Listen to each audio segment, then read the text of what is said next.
And welcome to our today's webinar on Microsoft SQL Server running in Azure Container Instances. My name is Armando Lacerda. I am a senior cloud data solution architect, also a Microsoft MVP data platform, and a Microsoft certified trainer. I've been working with Intellect for over 2 years. And we have done multiple projects, and we have delivered Microsoft data platform solutions, both on-premise and in the cloud, but mostly in the cloud throughout this time. So today's presentation is on a particular option that we have in SQL Server that would help us doing microservice databases for all kinds of purposes you can imagine. But one of the ideas here is to crunch data, is to process data on demand and then kill the database instance. So that's what we will see as we move along. But before that, let's have a couple words of introduction. Also from Intellect. So we are Intellect. We are a multi-service company.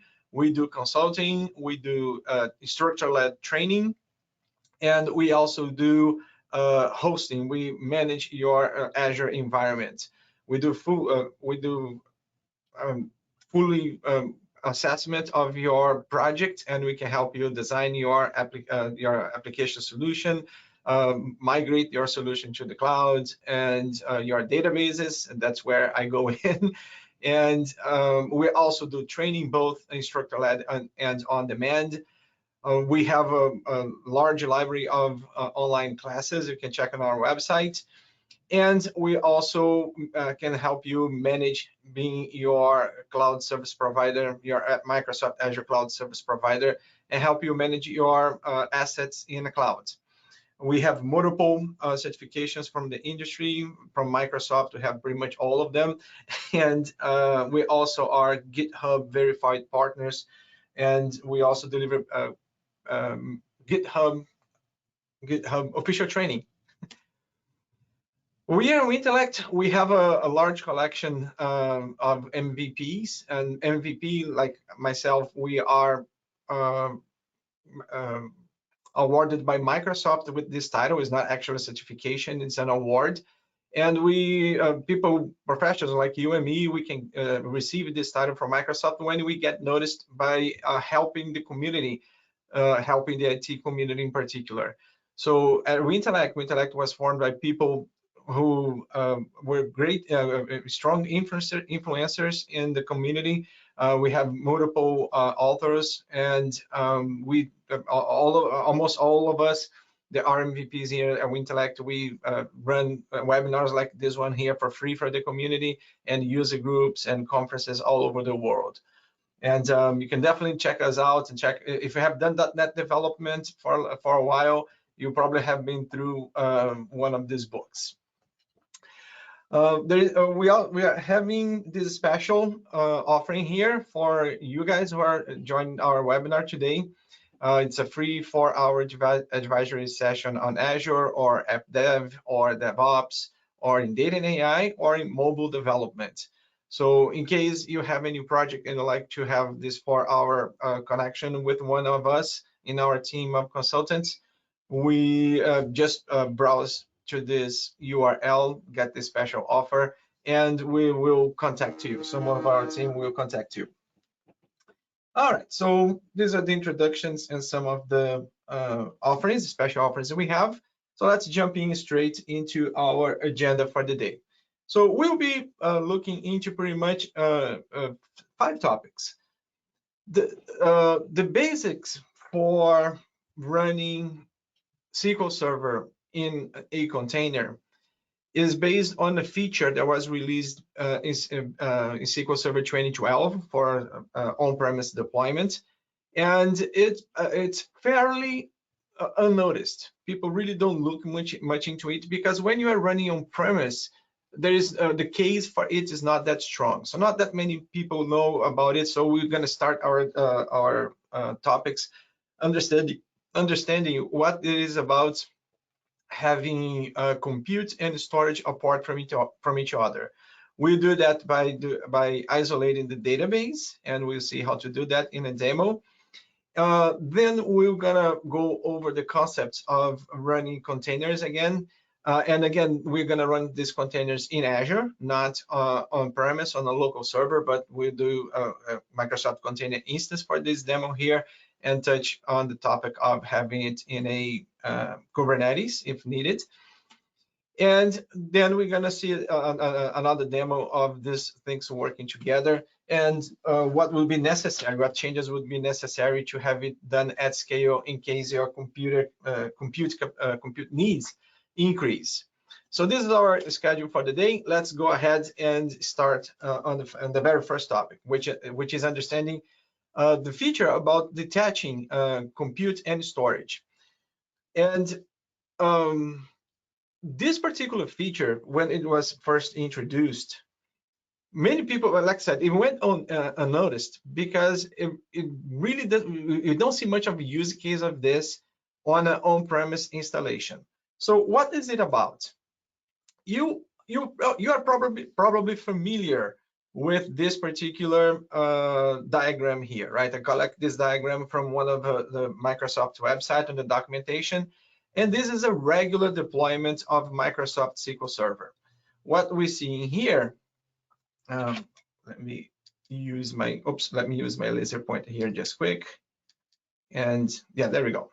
So what we see here is a client connecting to a SQL Server. And this is compute. This is the compute part of a SQL Server. So we have hardware, you have CPU, we have memory, you have the buffer cache that is shadowing data pages from the data files that are being read when people run select statements. And when data changes, it writes to a log file, and that log file is dumped into the data files from time to time through a process called checkpoint. So even in an illustration like this one here that I collect from a documentation that's like 10 years old or more, when cloud was not around and the idea of compute and storage were detached from each other, were not even around, it's clear here that if you look close to it, you can see a complete separation of compute and storage. So, and actually when you do this on premise, people usually have those storage appliances, and the data files that are kept on those storage appliances. And if you're running on high availability, you may have a cluster server, collection of computers, cluster server tapping into that. Physically, and in terms of infrastructure, we see this for a long time. But what we haven't seen, and again, this feature that was released in 2012 that's kind of unnoticed, what we have seen is people leverage the idea that the database can be self-contained and do not require the system information that exists at the server level. What do I mean by that? Well, in the next slides, we're going to dive into details about this one.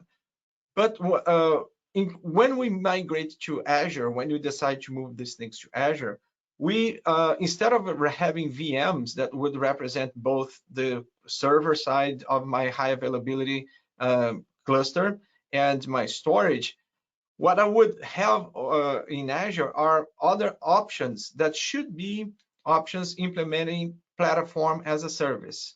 In case you are not familiar with it, when we migrate virtual machines up to the cloud, we are migrating, we are using the cloud, I'd rather say, on a particular service level known as infrastructure as a service.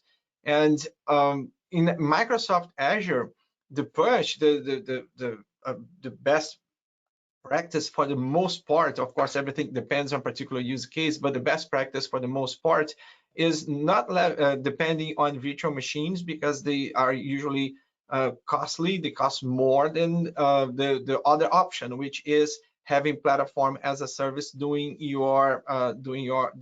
work for you. So Microsoft handles the entire infrastructure. You just focus on the specific aspects of configuration and in your business needs.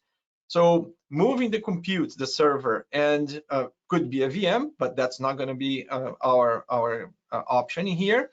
It could be a VM, or some other options. And in our case here, we're going to explore this option here, which is the container service. And the container service, container instance, sorry, container service is a name that's been retired. I keep calling it container service because it's platform as a service. I keep biting my tongue on that one. Anyways, so the container instance is one of the services, and because containers is containers are technology that's the base for Kubernetes services, we can use the same approach and get it at scale if needed on container services. So these three here are possible options, and like I said, we're going to explore this one here throughout this webinar. For storage, you have multiple options for storage in Azure. So in here, we got three of them.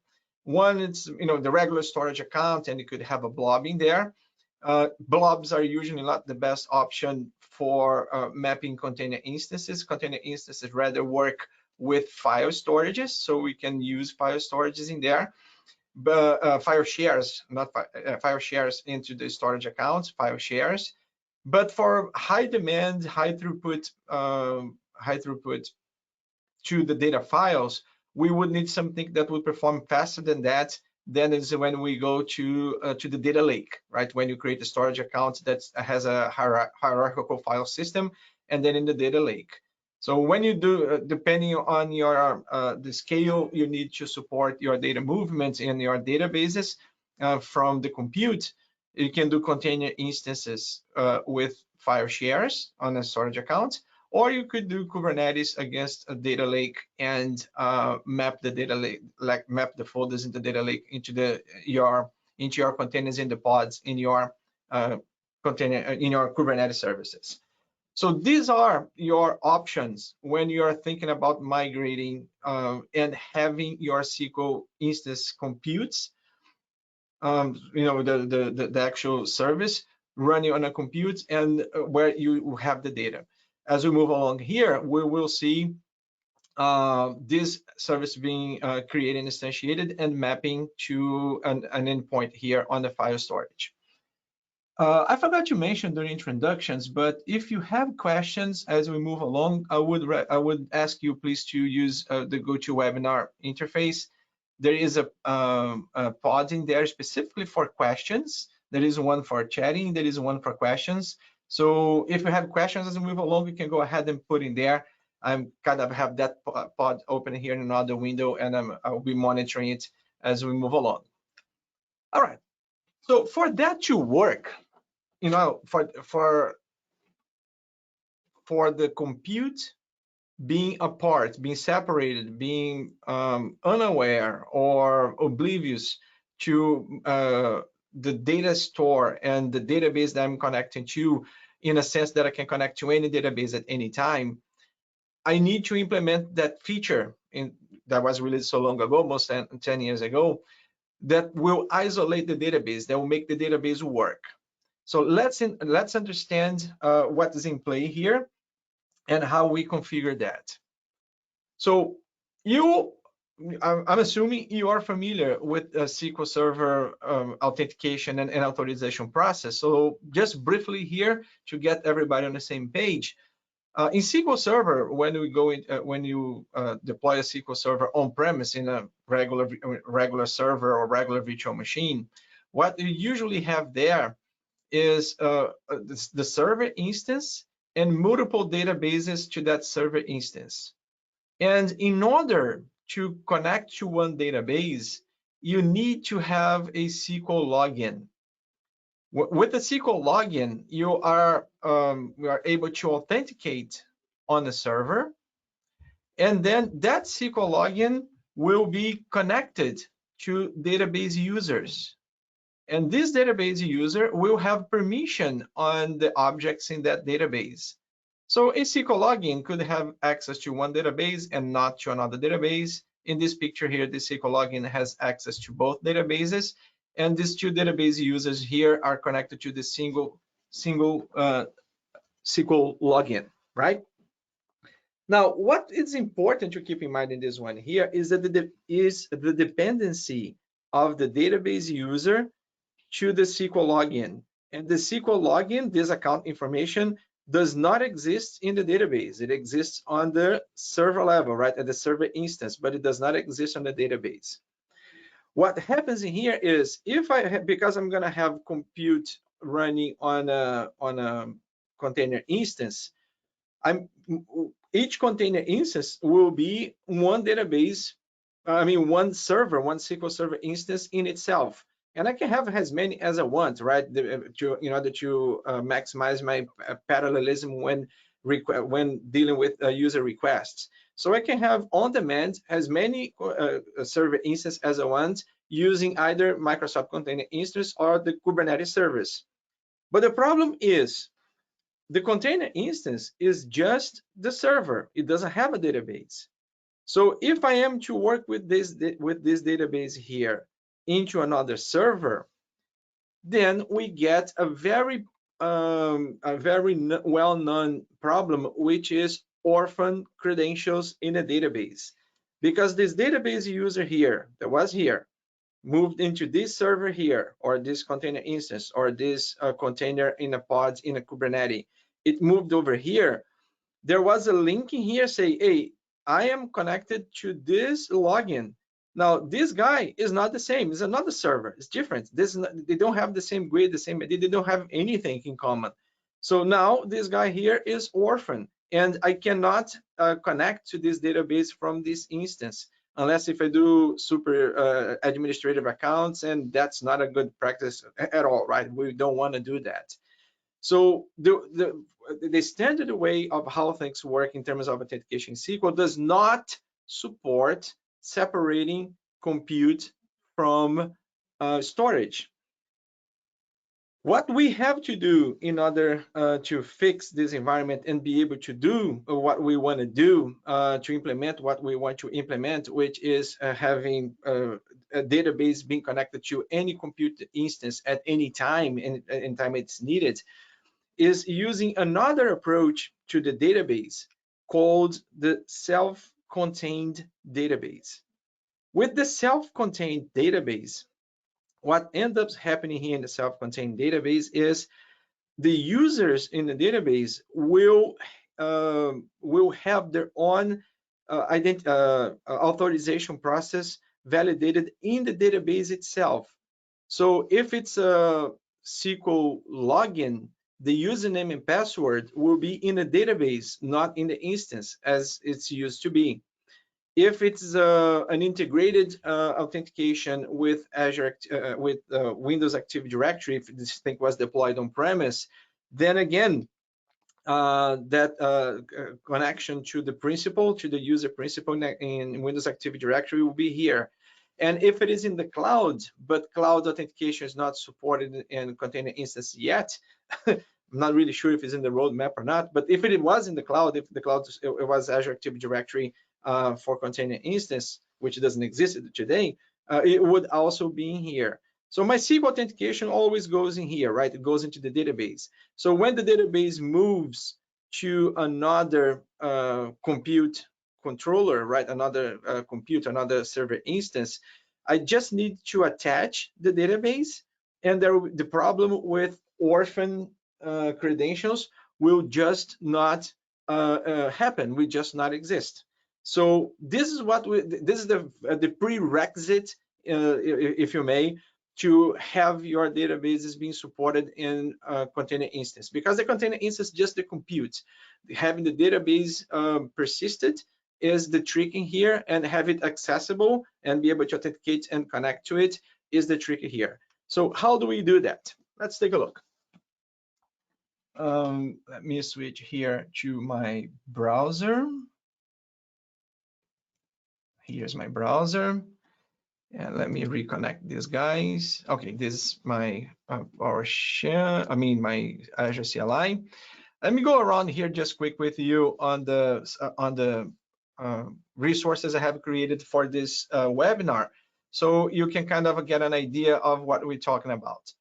So I created here a virtual network that simulates what would be an on-premise deployment.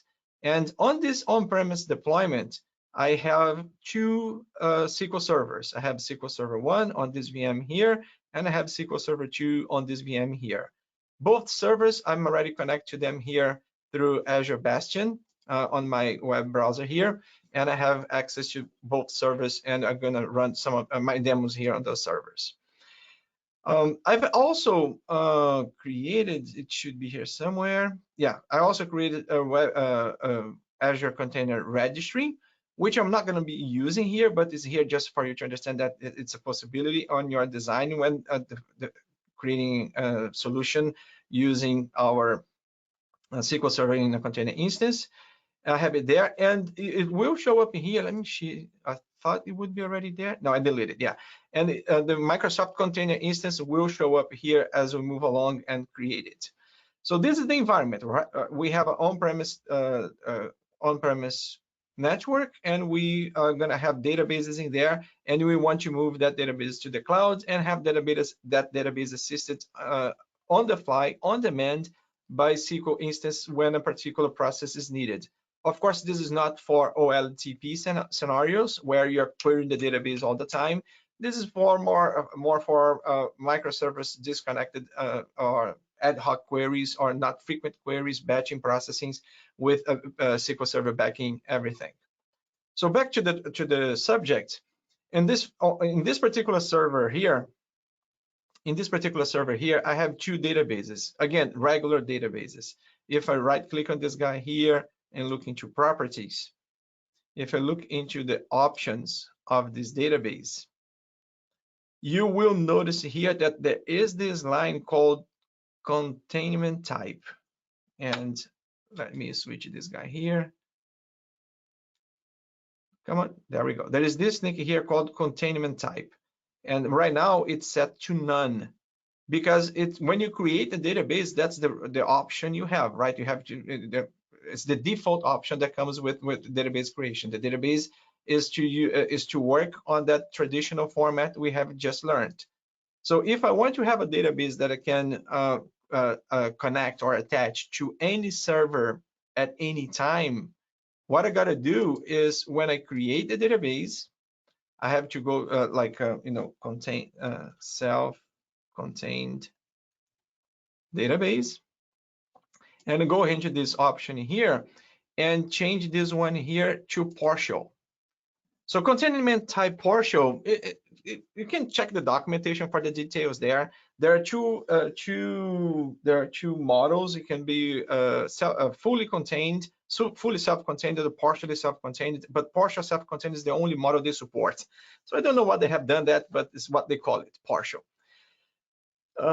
If I try to create this one now, it will fail. Why would it fail? Because again, by default, and Microsoft keeps a backward compatibility with the standard deployments of SQL Server historically, when there is some breaking feature and a break of behavior, it's usually well advertised, and Microsoft has strong reasons to do those things. But for the most part, Microsoft tries to keep backward compatibility with everything that was done in the past. And in this case here, when I just installed this virtual machine, it comes out of the box like that, like I just have the SQL Server just installed. So by default, it does not support this. If I call this one here, it fails. And the message there, the error message there tells you that what you have to do is tell SQL Server that you do want to support on this particular instance, you do want to support self-contained database. So if I open here my script that I have created beforehand, this is how it looks like. Let me get this one here a little bigger. There we go. This is how it looks like, right? You have to tell the instance, the SQL Server instance, that you need that instance needs to support advanced options, because I'm going to change one. And this is the advanced option that we are changing. We are turning on contained database authentication for self-contained support. Why I'm showing you this? I could have this script done beforehand, right? I could, just run this script here, create a database right away, and then we would see the creation work without a failure. And the reason I'm showing that to you at this point is to emphasize that by default, SQL Server does not support this, which means that when I run my container instance in the cloud, I need to set this up beforehand, before I even connect to my storage, to my database storage that's out there in the cloud. So, which means that this script here, I will run this script just to make sure that my container image is set correctly every single time my container my instance comes up. All right, so still on premise, so we're going to do that in the container instance later. So run this one here, configuration done. Run the reconfigure is done. So now my database creation should work. Let's take a look. So this is self-contained database with the data files in there. And again, going back to options and set this option here to partial. And for reference, I'm gonna generate the script on the editor there, on the script editor, so you can check the option in there. But I'm gonna go ahead and create the database right from here.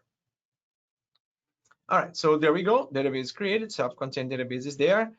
Just to avoid clutter here, I'm going to remove this alter database options in here because we don't need any of those. Let me double check it here. Yep, I think our option, whoops, didn't delete too much. There we go. We just need this. I think I've deleted too much. And this is the line that is the important one, right? Containment partial. This is what we need to make sure we have in the database when we create. So the container instance will be able to attach this database back every time it's needed. So now the database is there, perfect. I don't need this script anymore. I'm gonna delete it. And just for fun, I'm gonna create a table in here. Use self-contained database. Whoops. Scripting. Oh wow. Because I'm using Bastion and I'm in a browser, some of the shortcut keys are not working well. So let me go back in here. I think I deleted my connection to SQL 1. Sorry about that. Just a bad click in here. Let me go back to SQL 1 and connect again to Bastion through Bastion. And here is SQL admin. And my password here is none of your business. So let's get connected there. Let's see if that goes. Yeah, still there, perfect. So execute that. I'm in the database right now. And then create table,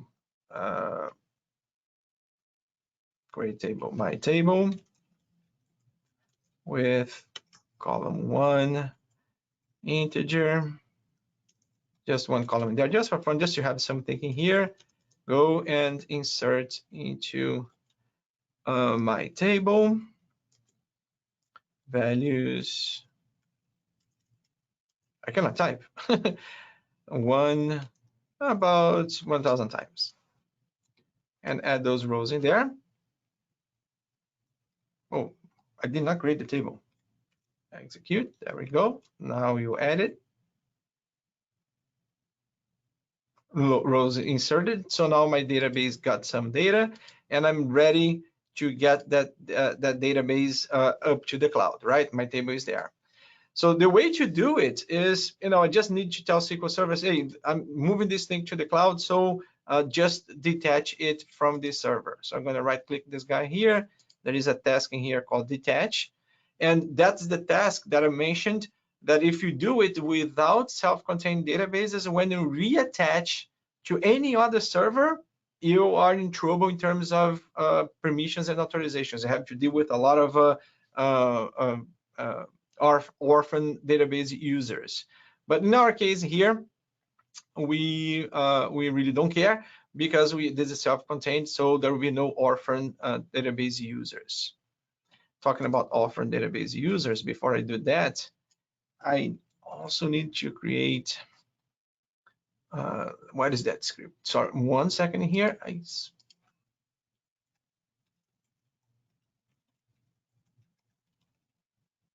I had the script here. I should have it done in there.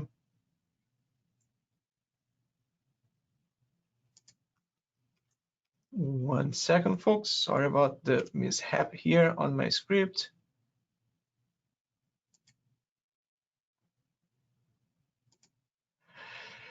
And what we do is this. We're going to create a user here, which is create. Actually, don't need the table anymore. So create user.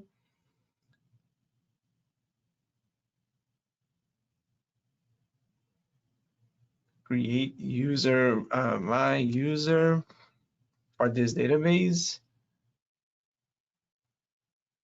Create user with my user for this database.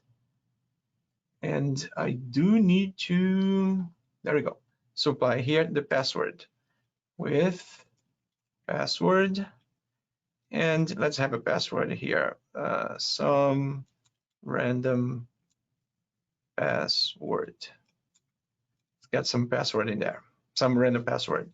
So notice that if it's not self-contained, this statement doesn't work, right? But because this database here is self-contained, it will work, which means that people will be able to connect to this database later, like, you know, whatever server name we get up there in the cloud, they're going to show you that, and they're going to say this is going to be a SQL authentication, and the username will be my user, and the password will be that some random password in there.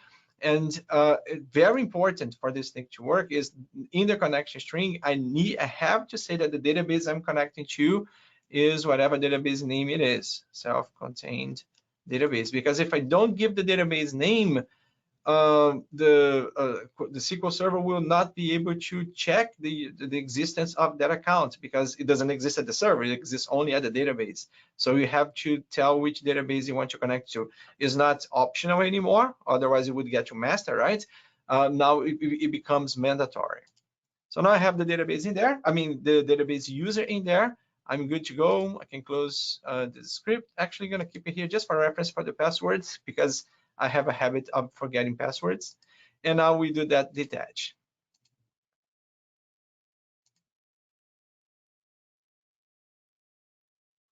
And it's detaching my database, it's closing the files, make sure the files are consistent. Just 1 second, let me check here on the questions pod. I don't see any questions in there. I see here Ravi agreeing with some of my previous statements. Oh, of course, in order for this thing, I need to drop the connection. I have a connection there, my bad. There we go. So that session here that was connected is not connected anymore because the database doesn't exist anymore. Database does exist, it's just not in this instance anymore. So if I do a refresh, the database is not there anymore. But if I go around here and look for the file, I will see the file there, right? If I go this PC, C drive, program files, Microsoft SQL Server, relational engine, SQL Server, data. Here, where is it? Oh, well, I thought it would be here. Oh, the file is not here. So let me close this. Let's see what the file ends up. New database. I see. Yeah, this virtual machine puts it on drive F. So let's go back there. This PC, drive F, data, and here it is, self-contained database. Yeah, What is that? Oh, sorry, I tried to open the file. So this is my data file right there. This is the MDF file, and we do have the log file in the other drive. So in order for this to work in the container instance, I need to get these files to a storage account. And in the storage account, as you may know, we have 4 services in there, right? Here's the storage account I created beforehand for this presentation. Got here the webinar storage ALVS, which are my initials. And we have 4 services right in any storage account. We got the blob, the file share, the queue, and the tables. For the container instance, we need to create a file share, which I have also created beforehand. I call it here SQL data. So what I need to do is in this SQL data file share here, I need to bring in my SQL files, right? The files for my databases. I already have a folder here for that. So I'm gonna upload, oh, not a folder, I need to upload individual files. Yeah, so that, let's get the files because they're in distinct disks, the way this virtual machine is designed. So let's get to F, data, get the self-contained log, upload. And again, upload files. This guy here. This is F for the data. We need to go to G for the logs and collect the log file. All right, now we have both files, the MDF and the LDF. They're both, I just moved those data files from the on-premise, right? It's simulated in the cloud, but it would be the on-premise. I just pushed them out to my cloud services. And now the file is right there. With that, I have the environment ready. I have a database that's ready to be connected to any container instance at any time. It doesn't care who is the server. It's just one server at a time, but it doesn't care which server will connect to this one here. As long as the user connected to this one gives the correct username and password, this is good to go. So we just overcame the first hurdle, which is implementing a self-contained database with self-contained authentication and get it ready for the compute. So now that the storage is ready, it's time to take a look in the compute in the second half of this presentation. So far so good. I don't see any questions there. So let's just go ahead and move on in here. So a quick refresh on how container instances work, right? And just a brief review. The idea of a container instance is the container technology is a sort of a virtualization technology, right? So it's competing with the idea of virtual machines. And the idea of virtual machines, and that's a blank slide, talking to a blank slide is really bad. Sorry about that. And the idea of the virtual machines is, you have a full environment and you have the OS, the hosting OS, completely available to you. You can do whatever you want and you can deploy as many applications as you want to a virtual machine. While the container idea is the container is not to support any to get multiple applications on the container, but only one application. So while VMs are for container are for virtualizing virtual compute servers, right, or desktops or servers, containers are to virtualize applications. So that's why they are so popular. They are very lightweight and they are very specific to a task, and therefore they match into the idea of microservices we have out there, which is a big trend in the industry today. So to create containers, what we do is we need a computer workstation where we are going to build that container. And that logo over there is from Docker, right? Docker is one of the companies out there that support containerization. There are other companies doing these things. Container in itself, it's any specification. It's a way to do things that was first developed in a Unix platform and made its way to Windows. The bottom line is you have an application, you need to get that application in a container. So we need to create a container. You're gonna get a workstation, you're gonna have your authoring platform, in this case Docker here. And once that container is ready, you are going to send that container to keep that container in a centralized storage, in a storage of your choice. It's not just one storage for the entire planet, of course, but you're gonna have a storage of your choice where you're gonna place that container in that storage. That storage is called the container registry. This guy here, right? It's called the container registry. And the container registry is pretty much a file share, right? What it does, it just keeps files in there. It's not a regular file share that we know, because it keeps versioning. There is a bunch of controls around it. But pretty much what it keeps is a Linux star file of your container, and keeps control of the version of that container you just authored.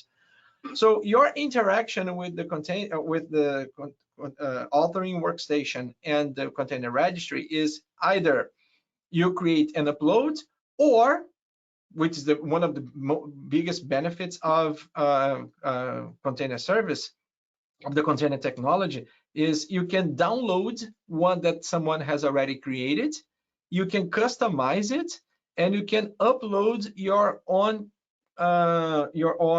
version, or your custom version of a container that was already there. So remember, if I'm working with SQL Server and I'm going to do a container instance of a SQL Server, I do have to change the container instance, because I need to set that advanced option you have seen in the script just a minute ago. I need to set that one to true. So if I want to, I could get a SQL Server that someone has already authored. And by the way, Microsoft does offer for free container instances, a container image with SQL Server pre-installed running on Linux, which is super lightweight, and most important, it's free. So we can get that. We can change the settings of that image and send it back either to the same container registry or to our container registry. Like I mentioned before, if I go back here to the browser, just for reference, I have created here here on the webinar, I have created here a container registry. So I could have my version of the SQL image stored on this container registry here. And if I have any specific for my image that's specific for my company, could also keep it here and keep that image private to my company instead of the public one that Microsoft offers. So the registry, the container registry, is a very important service, right? We have there in the overall platform. But while working at this level here, we are in the authoring stage of this, right? We are creating the container instance. It's not running or dealing with my database yet. If I am to get my container image to run with my database, it needs a host. And in our case here at this point, we are hosting it on Microsoft Azure Container Instance, like I mentioned. One aspect of the container technology is the container itself. It is it's non-persistent compute, meaning that any information that you write on the container goes away when the container shuts down, when you kill the container. So the container does not persist any data. Now, the file system that exists in here is discarded once the container goes down. And containers going down, the idea of the container is to kill it as easy as you put it up, because it's just compute, right? You just want to run your code and throw it away. So it's stateless. It will not keep any data in there. Meaning that I will need, with the container instance, I will need that storage account we have just worked with, right? I'm gonna need that storage account in there with the data files. And when I put my container instance up, I will need to get these two guys together, right? And I have to get the container instance up, create it, and say, you know what? When I run you, I need you to map a shared folder that exists in the file share. By the way, that file share, let me go back here to Storage Explorer just quick. This file share here we're looking at, it's a service in envelope storage, and it does implement SMB3 protocol. So meaning that the virtual machine, the Linux virtual machine, can use Samba to connect to that file share. So the communication is pretty much exactly the same that would happen on premise, right? It's just like this is my storage appliance, and this is not here in the screen, but this is my storage appliance, and the container instance will be my server, right? My cluster server. But on the other side of container cluster server, so cluster server is high availability, container instance is zero high availability. There's no high availability whatsoever. The idea is to kill it and get it back up every time you need. So if it fails, just shut it down, put it back up, and we'll keep running, right? Starting from scratch. And that's okay because the data files are not there. So the data files are kept with no problem. When I have this environment ready, this instance is ready to listen and respond to any SQL client out there. So I could, for instance, have an Azure function that would call or send a command to SQL Server, T-SQL call store procedure that exists in the database that's in here, right? So the store procedures in the database that would call a store procedure to process some data or ingest some data that I'm sending through the Azure function, and then transform that data, save the result in a database, perhaps send it somewhere else, and then everything there dies, right? But the data, right? The data persists, and then everything there dies. So that's the beauty of it, right? I could have like, you see, I do a lot of work on big data environments. You know, I push a lot of data, terabytes of data from place to place in very high volume. For those high demanding data pipelines, we use Azure Synapse for that. It's another conversation. But sometimes the customer needs not a 24/7 running data processing. It needs sporadic, you know, from time to time processing. And when a file arrives in a folder or someplace, then I would have an Azure function that would pick up that file, stand up the container instance, send the data to the container instance to serve that one, and then done. Or on the other end, I could have a Power BI dashboard that needs to connect to this database here to collect data every hour or so. So I don't need to have SQL Server. I don't need to have SQL Server running 24 hours a day in order to reply to queries that run 24 times a day for like 10 minutes every time. So it's like 240 minutes, right? About 4 hours out of 24 hours. So it really doesn't make sense to keep this thing running 24/7. I can just do container instance on these two scenarios. And that's what we do, what we can implement with this.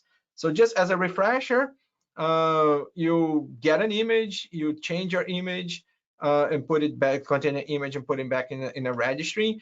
You create a container image instance that will tap into that image, and then don't forget to map it to a storage, right? And once you spin up that container instance, it will connect to the storage and get your data available to you.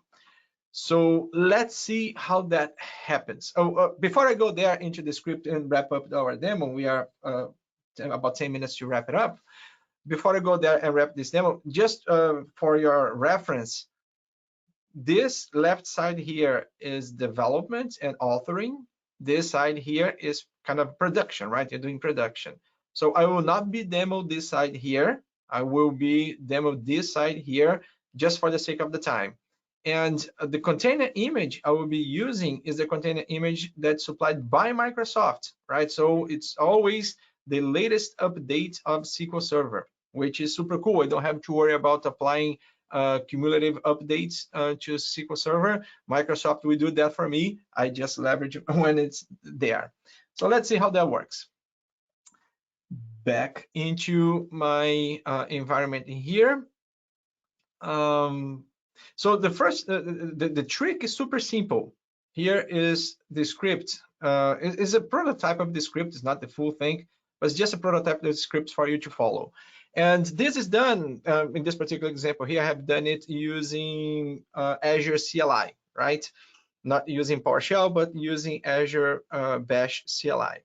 So what I have in here is when it's time, I need to spin up a container instance that will have a container group where there will be containers in there that will tap into my database. So to create any resource in Azure, I need a resource group that's already there, and a location where that resource group, where my resource will be. So this my resource group is already there, and this is the location, that the data center, the region where my service will be created. I do have here a storage account that I have already created. So if I have not created the storage account, this would be the script to create the storage account, but the storage account is already there, and this is the name for my storage account. And my share name, that will be the name inside the container instance in order to tap into the data files, will be SQL data. It's just the connection element there for the for the mounting point. Sorry, for the mounting point inside the VM. So here we go. We got these guys here, and this one here retrieves on the fly, as long as the account that's run the script has that permission, the storage account access key in order for the container instance to map that file share on the fly. And the whole thing, the whole compute thing, is deployed, implemented on this. It's in one line, right? It's broken in multiple lines, but it's just one line. So what we have in here is just this, right? We have I want to create a container, and when I create a container, the container starts up right away. So I just want to create a container, and the container will be on that resource group, and my container will be this name. If I'm using this like multiple containers to do parallel processing to multiple databases that require the same kind of processing, I could add here $random, just to have a random name in there, because the name really doesn't matter, right? I can get that name later and send it to a variable, so my applications can connect to that random name and then forget about it, because it will change every single time. But for this demo here, just the naming there. And here's another beauty of this. This guy here is tapping into the Microsoft Container Registry at Microsoft.com. So it's a container registry in Azure, like the one I just mentioned, and is getting the latest SQL Server 2019 that Microsoft has published. So with this line here, I don't even need to worry about security updates, cumulative updates. Microsoft is doing the whole work for me. So my life is unless if something comes up that breaks and some sort of compatibility level, I'm good to go here. I'm really good. I like this. This is going to be the name of my container that will be of my server that will be using on Management Studio or Azure Data Studio or my client application to connect to that container instance. I'm exposing port 1433. I'm exposing port 1433. And here I'm mapping the mounting point where my database will be. So once I get that mounting point created, I will be able to run a SQL script to attach back the database into there.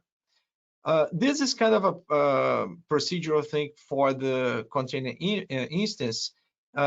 Every time you instantiate a container instance, you have to agree with the contract, right, with Microsoft license.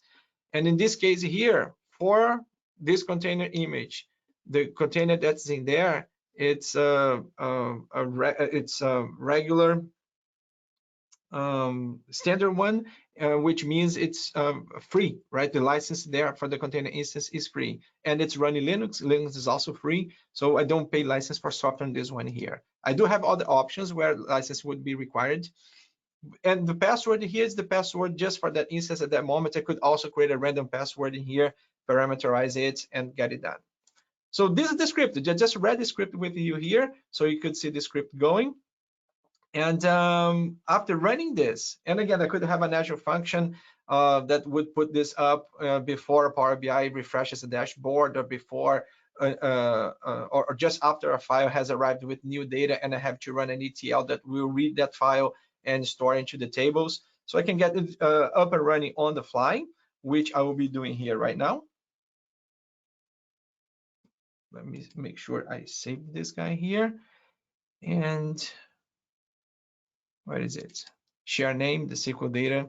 By the way, the SQL data, the share name here, in case you wonder, is this guy here, SQL data, right? It's pointing to this file share here. And what is it here? No, this one. Let's go ahead and execute. So while it's doing that, it's gonna be really quick. But while it's doing that, let me see here on the question pod how we are doing over here.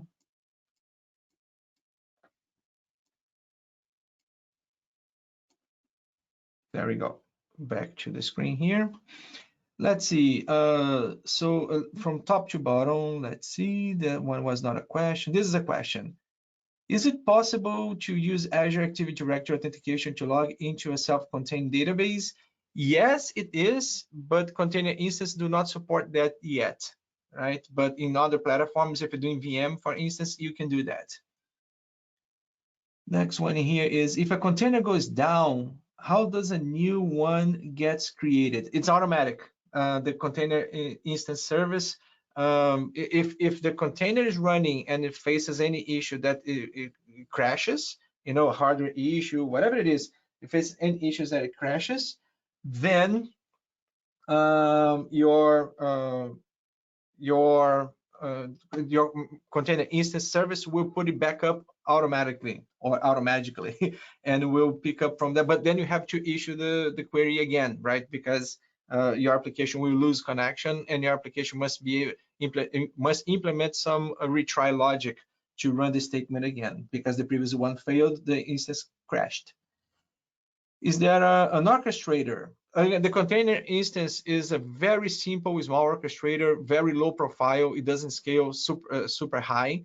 But the Kubernetes one, you know, if you decide to go Kubernetes, it has a higher scale, and Kubernetes is an orchestrator as well. So both are, but Kubernetes service, it's a higher and more scalable orchestrator.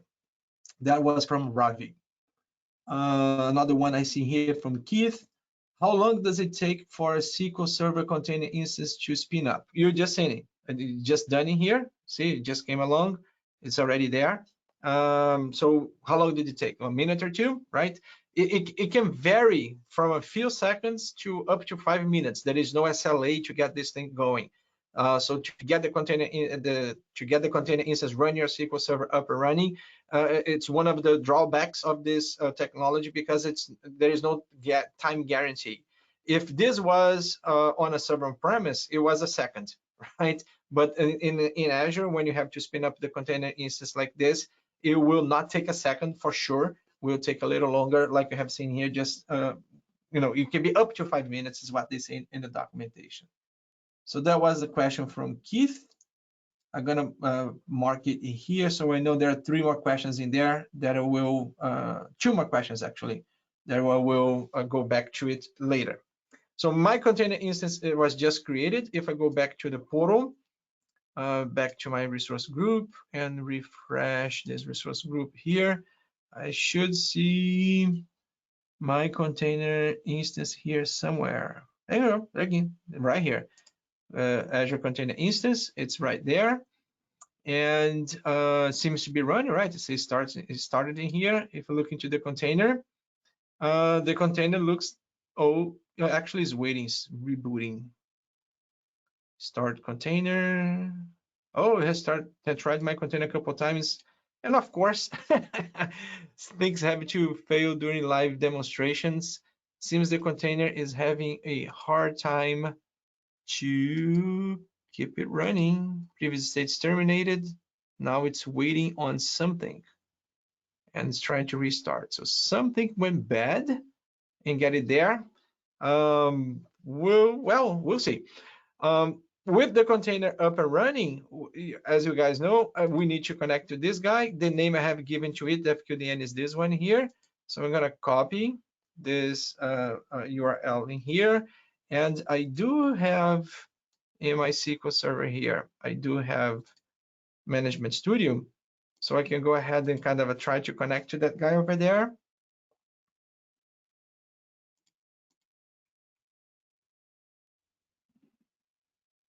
I love Bastion. Bastion is super cool. Paste. I want to connect to that container instance over there with SQL authentication. And again, it's my user. And actually, no, this one is going to be SA. And the password, because the database is still not there, I still have to attach the database, right? So it's SA, and the password for this guy is right here, my password. Copy.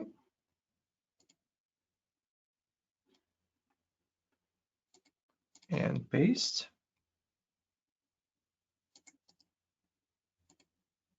So that's the password. And if the container instance was able to stand up, this should connect. And something happened with the container instance that it did not stand up. It's not able to connect. Too bad. I'm sorry that this portion of the demo here failed. I'll take a look on it later. We're running out of time. I'll take a look on it later. So if that had worked, right, if this connection here was successful and the instance was up, the next step I would have to do is to run this portion of the script again. Where is the script? This guy here. I would run this script here again, right? Once there. So the instance would allow contained database to execute. And the next thing would be attach the database. And right after this guy here, I would run this script here. Oops, sorry, back here. This script here, paste, where I would be attaching here my database name, some DB self-contained DB. I would be attaching my self-contained DB here and pointing to my data files, or whatever data files got mapped to. And again, they got mapped to this place here, right? They got mapped to this place here.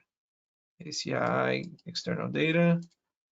So this is where it goes. ACI, okay, ACI external data. So that's where it goes. Unfortunately, you're not going to see that working because something happened to the container instance that did not stand up my container. I will fix that later. And if you connect with me on LinkedIn, look for my name there and connect with me. I can send you the script later. That would work. So with that, we close our webinar in here.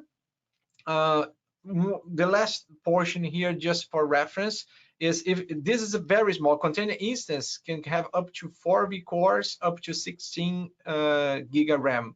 So if you need more compute than that, you need to do it at scale. And if you need to do it at scale, the whole thing stays, everything you're doing there stays. The only thing that changes is instead of a container instance service, you're going to use a Kubernetes service. And that's more involving in order to have the pods and all the definitions that exist in there for the container instance to run. But the whole infrastructure is exactly the same. You just replace one server by the other, and your container is still the same. Your process is still the same. Nothing changes, just one service for the other. All right. So thank you very much for attending the webinar. I hope you have learned something new, and I have given you some ideas for you to try. If you need to get in contact with us, we've got a email there for you to send a message, and we'll get back to you, answer your question or your request. All right. Thank you very much, and I will switch here to the questions. I have got some new questions coming up. So the last one I answered was from Keith. The next one here is from Radum. So SQL Server in a container like here does not require any licensing fees.